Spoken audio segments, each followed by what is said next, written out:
Welcome to Andhraprabha. ఓటీటీల స్థాయి ఆరంభం చాలా చిన్నది. ఆరంభం ఎక్కువగా చిన్న నిర్మాణ సంస్థలు యూట్యూబ్ ద్వారా పరిమితి బడ్జెట్ చిత్రాలను విడుదల చేశాయి. ఈ ప్రదర్శనలు చాలా వరకు తక్కువ బడ్జెట్ తో రూపొందే లైఫ్ డ్రామాలు. కానీ సంవత్సరాలు గడిచే కొద్దీ భారతదేశంలో ప్రధాన స్ట్రీమింగ్ ప్లాట్ఫామ్లు ప్రారంభమైనందున ఈ ప్రదర్శనల స్థాయి పెద్దదిగా పెరగడం ప్రారంభమైంది.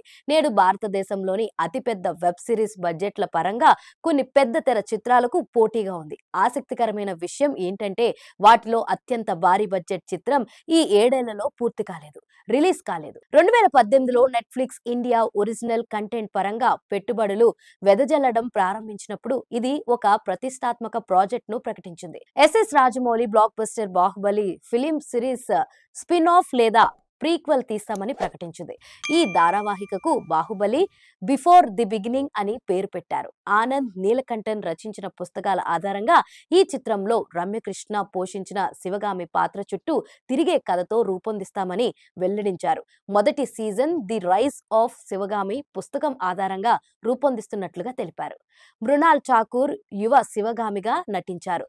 రాహుల్ బోస్, అతుల్ కులకర్ణి కూడా సెప్టెంబర్ 2018లో చిత్రీకరణ ప్రారంభించారు. అయితే ఈ పార్ట్ చిత్రీకరణ కోసం 100 కోట్లు ఖర్చు చేసిన తర్వాత 2021లో నెట్ఫ్లిక్స్ తిరిగి ఈ సిరీస్ ని మొదటి నుండి ప్రారంభించాలని నిర్ణయించుకుంది. తర్వాత ఈ ప్రాజెక్ట్ నుంచి మృణాల్ బయటకు వెళ్లిపోయారు. వామిక గబ్బి లీడ్ లో కొత్త సిరీస్ ను రూపొందించారు. దీనికి 200 కోట్లు ఖర్చవుతుందని, ఈ సిరీస్ మొత్తానికి కలిపి 300 కోట్లు ఖర్చవుతుందని కథనాలొచ్చాయి. బాలీవుడ్ లో అతిపెద్ద బ్లాక్ బస్టర్ల కంటే బాహుబలి వెబ్ సిరీస్లు ఎలా ఖరీదైనవిగా మారాయనేది ఆశ్చర్యపరిచింది. బాహుబలి బిఫోర్ ది బిగినింగ్ కోసం 300 కోట్లు పెట్టడం అంటే అది అతిపెద్ద భారతీయ వెబ్ సిరీస్ గా మారిందని భావించాలి. ఇండియన్ పోలీస్ ఫోర్స్ హిరామండి కంటే ముందు ఇది ప్రారంభమైంది.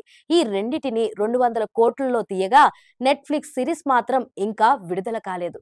యానిమల్ 100 కోట్లు, డంకీ 180 కోట్లు, ఫైటర్ పఠాన్ 250 కోట్లు వంటి చిత్రాలు పెద్ద విజయాలు అందుకున్నాయి. కానీ నెట్ఫ్లిక్స్ షో కంటే తక్కువ బడ్జెట్ తో ఇవి తెరకెక్కాయి. ఇటీవల దర్శకుడు కునాల్ దేశ్ముఖ్ కూడా తప్పుకోవడంతో తాను ఇకపై ప్రాజెక్ట్ లో భాగం కాలేనని వామిక గబ్బి ప్రకటించారు. 2022లో నెట్ఫ్లిక్స్ ప్రదర్శనను పునర్విశ్లేషణ్ కరెక్షన్ చేస్తుందని వెరైటీలో కథనం వెల్లడించారు.